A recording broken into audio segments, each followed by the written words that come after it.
So I was, wasting my life the other day, scrolling through the internet and social media like I often do, just, whiling away the hours. Um, and I came across this film. It's the best film I've ever seen when it came to telling the truth about wildfires in America and globally, frankly. It's called Hotshot.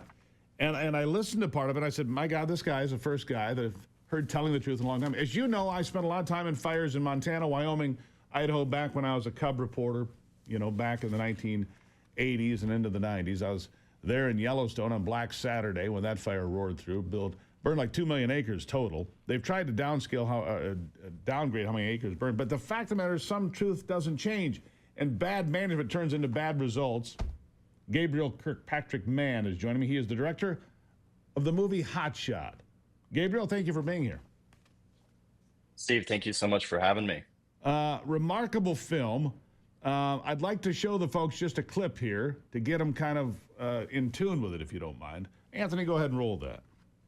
Even though Australia had far bigger fires back in 83, at 75, 67, and for centuries prior, in the 1700s, Captain Cook's nickname for Australia was the continent of smoke. I wonder why. The only difference between then and now is that before, there were no cell phone cameras in the middle of the outback, so you didn't see it. Global wildfire activity is actually decreasing. It's only getting worse in the areas that practice aggressive fire suppression, like the American West. But few are eager to tell you the truth. Instead, they tell you the sky is falling like never before, and it's all the fault of our modern, shitty climate. Whoop. When was the climate not Sorry, shitty? Missed that one. Anyhow. Is there some... Yeah, so it is. Look, here's the... I got it on my end. That's fine. He hit the magic button down there. Anyway, but it's true. We have a crappy, we use the word crappy climate that they try to blame it on. But the fact of the matter is this. When Yellowstone burned when I was there, it's because they had not allowed a fire to burn unchecked for more than 70 years. And when they said, okay, let's put in the let it burn policy, Gabriel, boy, did it burn. Because you have this thing called fuel. You've got deadfalls stacked shoulder high across these regions, right? In California, these fires that are going on right now, you've not done forest management. You haven't mitigated the brush, the trees, everything that's there. This is all true, isn't it?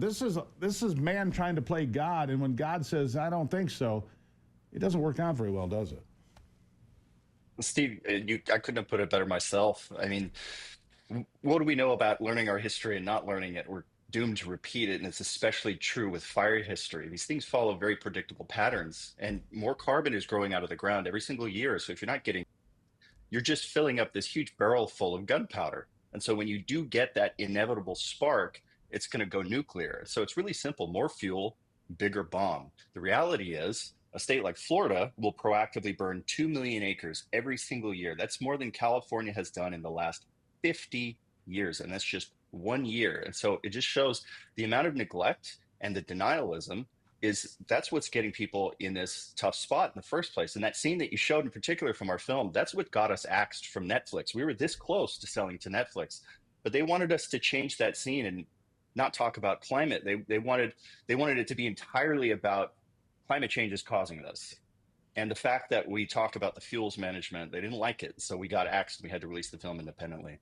Right. The fact of the matter is this: if you put in fire breaks, right, that are 100 feet wide or 200 feet wide, whatever you determine, in a place with Santa Ana winds, you might want to go wider. But if you put in a putting green, how well do putting greens burn? They don't, is the point, right? I mean, they just don't. And so if you take away the fuel and there's a fire break in green space, the fires just stop. I mean, they just whimper out, don't they? Yeah, and we actually have a perfect illustration of this in our film, where we had a very similar firestorm to what we just saw in the Palisades, the Silverado fire in Orange County. It's just, maybe like 30 minutes south of where the Palisades is. Right. They had a 300-foot green belt around this community, and they had 85-mile-per-hour winds pushing the Silverado fire straight to these homes. but they had this belt of just, succulents and mulch and things that aren't going to really catch fire. And the fire hit it and immediately dropped to its knees. The firefighters didn't even have to pull out their hoses. When you look at pictures of what the Palisades looks like, they are completely entrenched in decades worth of brush. It was very obvious that this was inevitable. It was going to happen. It was predicted. We predicted this for the last few years, but I feel like Cassandra with a mustache. I just feel like nobody wants to listen. And it's incredible how simple it is. You get rid of the fuels, you don't have the problem. The Native Americans managed this land for 12,000 years by burning it off every single year. We need to do the same thing. Yeah, they burned it off every single year, and then they would winter on the beach. They slept on the beach because Santa Ana winds, it's nothing new. In fact, I did a little research here, and I came up with the fact that, okay, Santa Ana winds happen 10 to 25 times a year.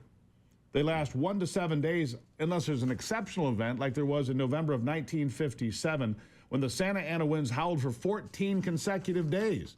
But yet these people, these politicians and bobbleheads on TV, it's unprecedented, it's not unprecedented. It's been going on for millennia, for 5,000 years. That's how far back we can date these Indians.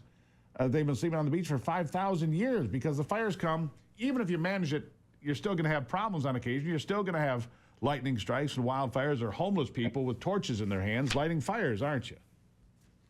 Well, we have this inability to accept the inevitability of wildfire. It's a permanent part of our ecosystem, and it's a very necessary one. This is nature's cleaning crew. So there's no living without fire. You just have to adapt to it and do it on your terms. That's really the only solution. And again, it's like we need to learn our history. It really does seem like California is the only place that struggles with this. It's just over and over. You see the same pattern. And the news media are making sure that you don't understand what's happening by telling you it's unprecedented. This is what the most frustrating part of this is. That word unprecedented is the most butchered word in the English language. Forget the Native American history. You just go back in our recent history, you can see Malibu burning every 25 years like clockwork. You see articles going back. Obviously, we had 2018. We had 1993 when Sean Penn lost his home, but then he rebuilt again. Going back into the 60s, into the 40s. Malibu Canyon is Fire Alley. And so if you keep telling people that it's unprecedented, they're going to be watching their Teslas burning in their garage covered in solar panels and not understand why it's happening. They're thinking, oh, we paid our dues. We're doing all these and the fires aren't stopping. No amount of Teslas is going to make the weather less angry and make the fires go away. Yeah, I'll give you that. Weird. By the way, here's another little factoid for folks. I do my homework here. I don't know if a lot of people do. The strongest, and I say that we have record of, because who knows, a couple of 100 years ago or 100 years, who knows? We have better monitoring systems. That's why we have more tornadoes, quote unquote, than we've ever had, because we have Doppler radar. You couldn't identify them previously. December 2011, sustained winds of 97 miles an hour hit Pasadena and Altadena. The highest gust, 167 miles an hour. These are real Santa Ana winds. Hold right there, Gabriel. I've got more to talk about with you because we're going to talk about the worst wildfires in U.S. history and what the truth is. All right, Hotshot's the movie. I'll be right back.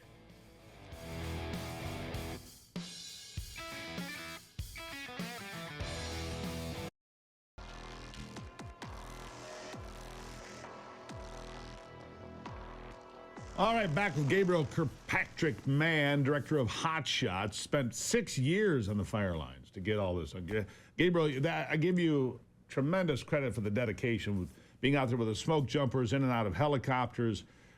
You saw it all. I got a great education over about 3 years in Montana and Wyoming and Idaho, but clearly your experience far surpasses my own. But I do have a pretty good understanding of this. So when I hear these guys on TV, these men and women on TV, it's unprecedented, it's climate change. And I say, gosh, can you guys read?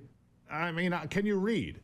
I mean, the biggest fires in American history, one of them here in Maine, the Miramichi fire, I guess it is, 3 million acres in 1825. The Great Burn of 1910 burned 3 million acres in 2 countries on a weekend. It was in Idaho, Montana, Washington, and north of the border into Canada, 3 million acres on a weekend. The Great Fires of 1871. The Peshtigo Fire of Wisconsin killed 2,000 people, they think, but they're not really sure because these people were boiled alive in a river. They don't even know how many people died. And I can go on and on and on. These are all great fires. Peshtigo, 1871. The Great Michigan Fire of 1871, same day, 2.5 million acres on that day. And then the same day Chicago burned. I mean, 1871 was quite a year for fires. And what happened in Los Angeles is unprecedented. It's not even top 10. It's not even top 20. It might be 10,000 homes, and I'm sorry that 24 people have died, but it's not even in the top 25, is it? Well, and imagine that there weren't any SUVs back in 1871. And yet, I mean, just in the Great Lakes area alone, you had 4 million acres of fire on the ground in the span of 24 hours. Right. So, I mean, that's bigger than the worst fire season in California history was 4.5 million acres. And just imagine that, around the Great Lakes, you had more than that in one day. One day. Our perception. Yeah. This is back when people would argue that's when we had an optimal climate, right? We didn't have any power plants, we didn't have SUVs, and there's hardly any carbon in the air. But clearly, that's not the control knob for these fires. This is a natural cycle. And in the case of the Great Lakes area and going up into the boreal forest into Canada, you're looking at 150-year cycles where you get all this growth. That's how long it takes for all the growth to accumulate to a point where you're going to have an explosive fire. And it's part of nature. So just like with everything else, we have to adapt. We don't have to completely rewrite this communist infrastructure to seize control of people. I was a huge climate activist when I first started this process. And over the course of filming Wildfires for 6 years and talking to firefighters and actually learning my fire history, it completely disabused me of all my illusions about this correlation between carbon emissions and wildfires. What we're dealing with now, it's the result of too much fire suppression. We've gotten too good at putting these things out. So we're not letting this natural process play out. When you do that, it's like trying to push a beach ball underwater. The more you try to do it, the more difficult it gets to hold it under, and the more explosively it comes back out. Right. You talked about Australia a little bit in the documentary in Hotshot. And look, Captain Cook, he was all over. He was in Alaska, he was in the Cook Islands, he was in Hawaii, he was in Australia. And he knew that it was the land of fire and smoke because it burned all the time. In some of the biggest fires in history, there was a fire in Australia in 2019 that burned 42 million acres. A fire in Siberia that burned 55 million acres in 2003. And look, these are recent fires, and you make a great point. These devices, we didn't have smartphones taking videos of everything, even 25 years ago, let alone 125 years ago or 500 years ago. There have been great fires on the earth and great cataclysm from the beginning of time. And it's not because I drove to work today, is it? That's correct. And, back then in 1871, all you have is maybe one or two paintings of the Peshtigo fire. That is the worst fire in human history. There's not been anything even remotely close. And as you said, more than 2,000 people died. It could have been 4,000. Could have been 1,500. Nobody knows. That's how bad it was. People don't really understand what high fire severity is. But I will tell you, when you actually go out and learn, you're not surprised by anything anymore because these things follow very predictable patterns. What's unfortunate is that people keep putting their fingers in their ears and just shouting about climate, and they're going to ignore it every time, and they're setting themselves up for failure. The Palisades and the Malibu area was a death trap. We've been talking about this for years. I grew up out there. That place hasn't seen a fire in 40 years. There's areas where it just looks like a complete rat's nest of brush. And anyone who understands wildfire knows if you don't get rid of this, you guys are going to get smoked, and that's exactly what happened. It's very unfortunate, but it's very predictable. It is. There it is. It's predictable, and if it's predictable, like I heard somebody say in Los Angeles here recently, then it should be preventable, at least at some point. And you talk about the fire and the fire lines and the fire breaks and back burning and riparian areas where there's green grass doesn't burn, and that's a fact. Gabriel, tell folks where they can find the movie. By the way, great work. I've watched good parts of it, not seen your whole film, but what I've seen is tremendous and terrific, and I'm proud of you for doing it. Where can they see it? You can see it on Amazon, Apple, Vudu, Google Play, and also our website, hotshotmovie.com, if you don't feel like giving Jeff Bezos the money.